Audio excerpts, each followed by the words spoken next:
Again,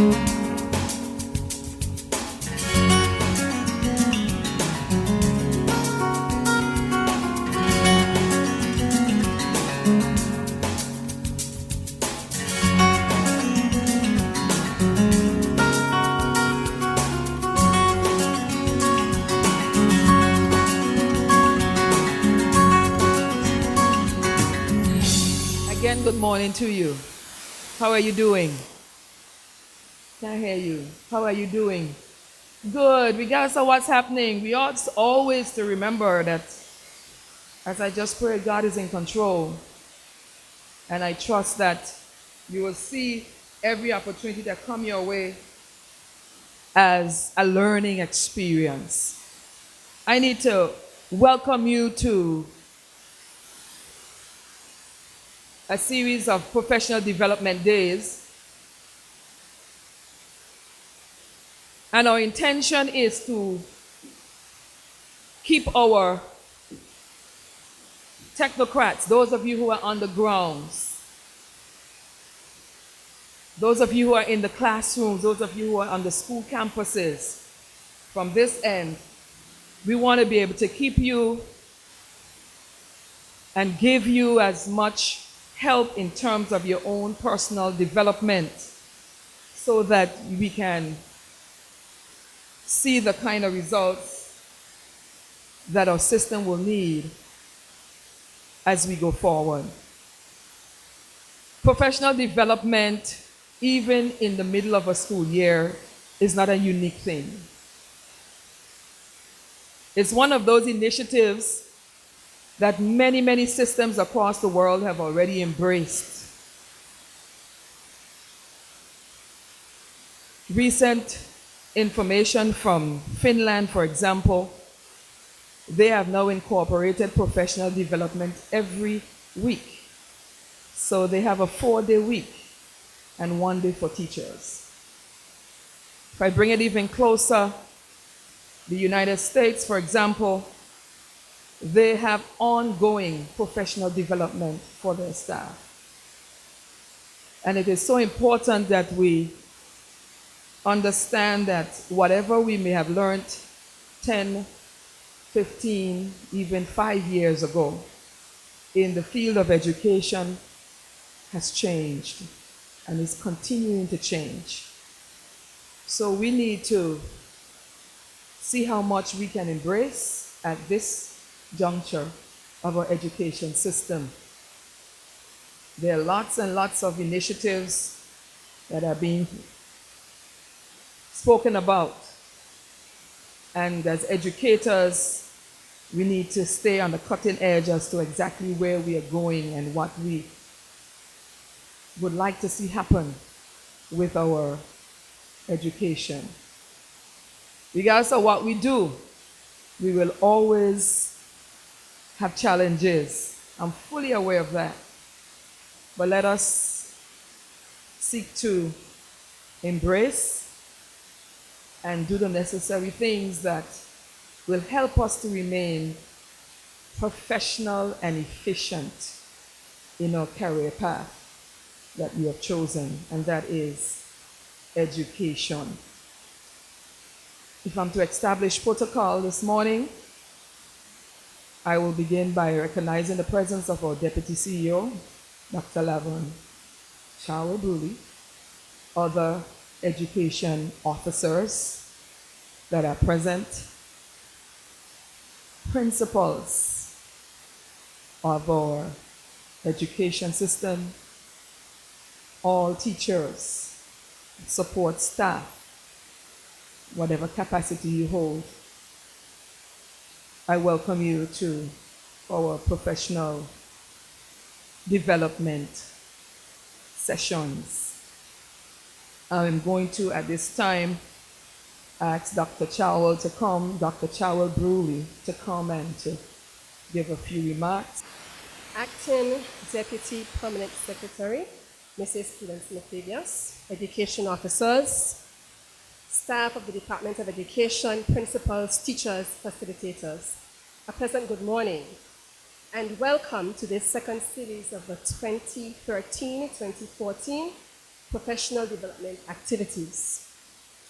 Allow me to extend sincere apologies from the Minister of Education and Culture, Honorable Myron Walwyn, and the Chief Education Officer, Mrs. Jillian Douglas Phillip, who are unable to be with us today.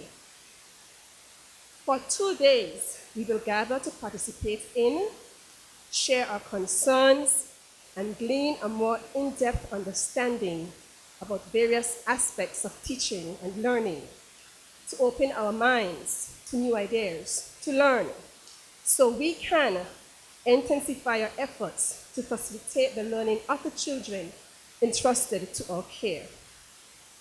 This goal will be realized with the assistance of our facilitators as they share insight and address concerns to help us come to a better understanding of ourselves as teachers, principals, and the goals for our teaching profession and those of our students. Through such an understanding, it is hoped we can work more closely together in new and creative ways toward the realization of our goals, an improved education system on par with the demands of an ever-changing technological globalized world. This is my sincere hope. At this time, I will extend thanks to our facilitators and a special thanks to you, the teachers, principals, for your willingness to participate. I thank you all and do have a very productive 2 days. Pleasant good morning to everyone, and welcome to our gathering here today. As you were told, I'm giving a general synopsis of what we will be doing for the next 2 days. This is a second series of training that's going to be ongoing. You had your first set for Summer Institute, and this is our second. We are having sessions here on Tortola, and we are also having sessions in Virgin Gorda. So if you see some of the seats are empty, it's because many of our teachers in Virgin Gorda are having their sessions, and Agata and Just Van Dyke will be getting their special sessions at another time. So it's ongoing. And our focus for this training is on dealing with children with special needs, disabilities. So if you have concerns, you have questions, this is your opportunity to share, express, and open up your minds and be receptive to all the information that's going to be imparted to you. We do have a presenter from St. Thomas who's going to be doing an ADHD workshop, 2 full days. Your sessions end at 4 unlike the other sessions, and we need for you to be here both days and on time. If you miss anything, you're going to be missing a lot. That session is going to be held in lecture room 2. We also have other visiting presenters from City and Guild, CXC also. So we have both visitors from overseas, and we have some of our local presenters, and I'd like to, along with Dr. Bruley, express sincere thanks to all those, especially locally, who agreed to be a part of this program and extending their knowledge to you. What best can we do than get some of your peers to present to you? Now, those of you, all of you, do you have your schedule so you know what sessions you're supposed to be going to? If you have your schedule, just hold up. I need to get a sense of who has. So the majority of you have no idea where you're going, or you already have it internalized? You are aware of the sessions you're supposed to be going to, right? No. Okay.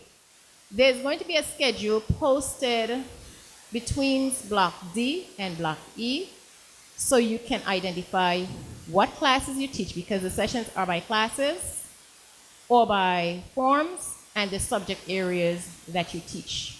So if you're itinerant, you know where your sessions are. Your first session is going to be at the music trailer. Your session today is music trailer. Spanish, you have to check the schedule if you're not sure where you are going. Primary teachers, it's mixed between general sessions with Ms. Dr. Hamilton for ADHD and some individual sessions that are going on. So it's very important for you to check the schedule. I don't have all of it memorized, so you will have to check with us. Any questions, you can come and you can ask me.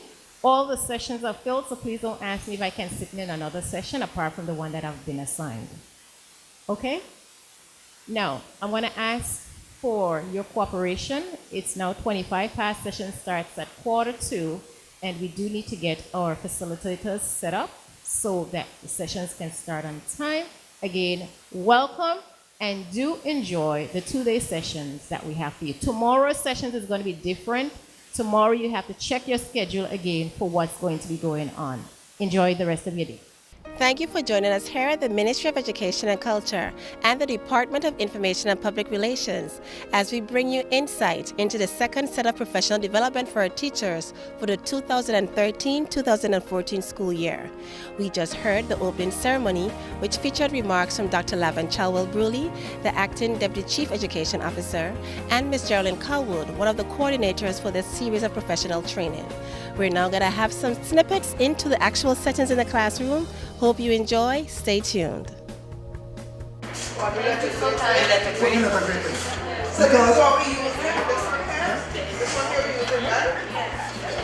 This year. But you remember prior to this, we didn't have the A, minus and the right. So with that honor grade, I had that done. But with this here now, because the additional string is giving me an error. So I have to work on that, but I'm trying to get that done. Okay? Yeah, so when I teach, as I said, I start with the 2 basic angles. The 2 basic angles are 45 degree and a 60 degree. And then I teach them how to bisect an angle. And then I give them all the bisection possible on a 45 degree and on a 60 degree. So you start with bisecting, you get 2 45s. And then you bisect the 45, you get to 22.5 degrees, and you go down even further. Now, you do the same thing for a 60 degree angle, right? I believe if we teach basic general things at primary school, you get a strong child, and no matter what you teach them, when they come into the secondary school, they're able to do anything. A unique child, I will say who it was, also taught me that I had feeding my students too much. So that when I show them how to construct the 2 basic angles, and then I show them how to bisect down to the smallest in the both basic angles, then you're going to decide on the technology tools you're going to use to get the information across, whatever it is, right? And if you have to, actually the ladies who did this presentation, they didn't believe in teaching students to use the technology. They just wanted to enhance so if you have to teach them, they think that it takes away from the actual learning process of what you're trying to get across, right? So they are saying not to teach, but I've heard other persons who say incorporate teaching them about the technology, how to use it for future reference, right? So I guess it's your preference. Okay? I said I can understand why it wasn't the system that you before. Half of the kids are doing like, technology, the iPad, and everything. Right. Because what I often do is if I'm using an app in my class, if it's free, because that's the first question they ask me, teacher, it's free? Yeah. And if the lesson is exciting, they want to go home. So I tell them the name of the app so that they can go home and play with it as well, right? Then you set up, what will I need for my students to be able to do this? Your materials, etc. Your environment, how you need to set up the class to make it, all of these things are in instructional environment. And last of all, after you've done your lesson, and this should be every lesson regardless of whether you use technology or not, how was my lesson? Did I achieve what I wanted to achieve? ADHD, what is it? It's a neurodevelopmental disorder that begins in childhood and generally persists through the lifespan. And we're going to look a little bit about the history of ADHD. And we're going to talk a little bit about that because it is now classified with the DSM-5. You guys know of the DSM-5? Yes. As a neurodevelopmental disorder. But before it was classified under childhood developmental disorders, it's now classified as a neurodevelopmental disorder. So this really makes it more it puts more emphasis on the basis of it, that is a neurological condition. That it's not just a child behaving badly. It's not just a child who is disruptive or breaking the rules, and who's not listening, who's not minding, who's not doing what they're told to do. You know, it really actually has a basis that goes beyond that. And so the classification of it as a neurodevelopmental disorder helps us see that. So it is a neurodevelopmental disorder. It does begin in childhood, and it generally persists throughout the lifespan. So if you think of that, persistence throughout the lifespan, you look a little bit more at the fact that ADHD has some significant consequences. It's not just a childhood disorder, it begins in childhood, but its persistence is what makes it particularly more impactful on somebody's life. Okay, so Heinrich Hoffmann penned that Fidgety Phil poem in 1844. And so those were pretty much the earliest accounts, but we're seeing also in 1902 when they really started looking at children and the symptoms that they were seeing. A physician by the name of Dr. George Still, he found he had 43 children that he identified, and he said, but wait a minute, they all seem to have the same symptoms. They all seem to be very active. Many of them were very aggressive. Many of them were not able to sustain attention. And what he found too was they would engage in a behavior, be disciplined for that behavior, and then do it again. Now discipline's supposed to what? Stop the behavior, right? But these children were doing it again. They didn't seem to learn, as it were, from their mistakes, or from that, or able to profit from the discipline in that way. Between 1920 and 1950, we saw that there was a major outbreak of encephalitis, and children who came down with that condition, it was inflammation of the brain, showed symptoms that were similar to what we're calling ADHD today. And so these children, they felt that at that time, that children who were overactive, who were restless, and who were inattentive, and who had those difficulties with regulating their emotions and aggression, were then children who had suffered some type of brain damage. So back then in 1920 to 1950, we still saw that they were looking at the brain as a source of these types of behaviors. Even though we know that today people still sort of say, hey, is this child just behaving badly? Back then, they were sort of looking at it still in the sense of there's something going on with the brain. And what they also found then was that monkeys, you know, they do a lot of research on monkeys and primates. They found that people who had dysfunction, the monkeys that had dysfunction or problems with their frontal lobe of their brain, part of the brain that's right there in the front, exhibited similar behavior. And so it really made them think back then, hey, ADHD is something related to the brain, or these behaviors rather, is something related to the brain. It's what you call minimal brain dysfunction or minimal brain damage. I don't know if anyone had heard that term before. It was a term that was used a long time ago to describe these children. So what I'm going to do now, I'm going to ask you to go into groups. And because we were more or less evenly split in terms of first to third and fourth and fifth, I'm going to ask that we do 2 groups, but the groups will not all be made up of 1 to 3 and 4 and 5, because we need those in the upper classes to share some of the experiences that they have with those in the lower, teaching the lower classes. And I will circulate to see if we can all get a handle on what is going on. You know what I mean? Does that seem workable? Value drops because once, if you sell the land for, let's say, at that time, land would have been sold for $10,000, right? And $10,000 then buy you a Land Rover. And you assign a driver because now your grandchildren can get to school because transportation was an issue. But in the case of what happened over on the north side, where that Land Rover goes over the hill down Joe's Hill, Right. that's the end of that. You no longer have that. But if you have the land, then the value continues to grow. The vehicle, once you bought it and you drove it off the lot, the value drops. So even if you want to sell it. So I think that is where we see that whole difference there in terms of tourism coming in, because you saw it as you have arrived. So families now can go and work every day. You know, I remember ladies in my community who were housewives, then going to work at Longley Hotel as maids and cleaners. This was ready cash for the family. That changed life altogether. We now need to look at how we invest the land that we own.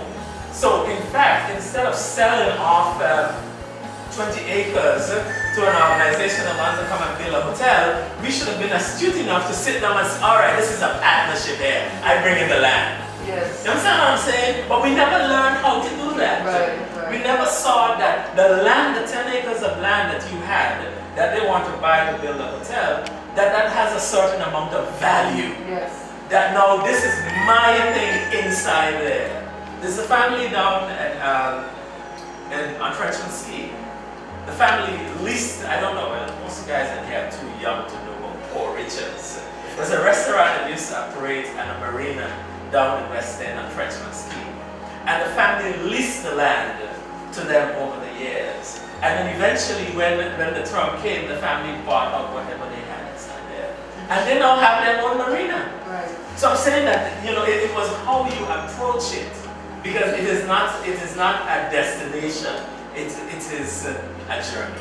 And I think that's where we are today. And you know, as Kathy was saying, we try to wrap up this section by saying that when we teach Virgin Island studies and history, it is not just about the dates, it's not just about what happened, it is about the events, and it's about how that affects us today. Yes.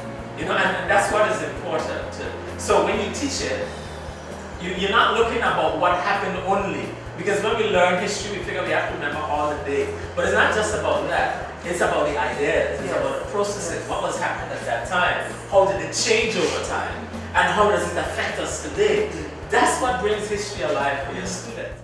I was able to grab one of the co-facilitators for today's professional development. Please tell us your name and your purpose for today's training. My name is Rochelle Smith, and I'm not sure if I would be best described as a co-facilitator. Mrs. Wheatley is a facilitator for teaching poetry, and she calls it Teaching Poetry with Fire. And I am one of her past students, and she supervised me as a young teacher, so she usually calls me whenever she needs me, and I fill in as best I can. So she started off today Teaching with Fire and asked me to use my vocal skills to help to introduce what she was going to do with the teachers of English and the teachers of poetry. And how were your vocal skills instrumental in teaching poetry? I want to hear that. Well, a lot of the songs we sing are usually poetry put to music. And she's talking about teaching poetry with fire. So she asked me to, think of any songs that I, could come up with that would, help to elicit that idea. So there are a few church choruses I thought about, and we were able to start off that session sort of in a devotional way. I sang one of the choruses, fire, fire, fire, fire fall on me. And then she went into a reading of the Bible in the Gullah dialect of South Carolina it is. So she was using different resources, and one of the last things I heard her mention before I left was tickling your students, trying to elicit ideas from them and using different strategies that can do that. So I think my singing did that, and then her reading in a different dialect was able to at least elicit a response and tickle the brains of some of the teachers that she's working with. How important do you think that this happens in the classroom once teachers stand in front of the students and share these different ways of reaching them? It's critically important.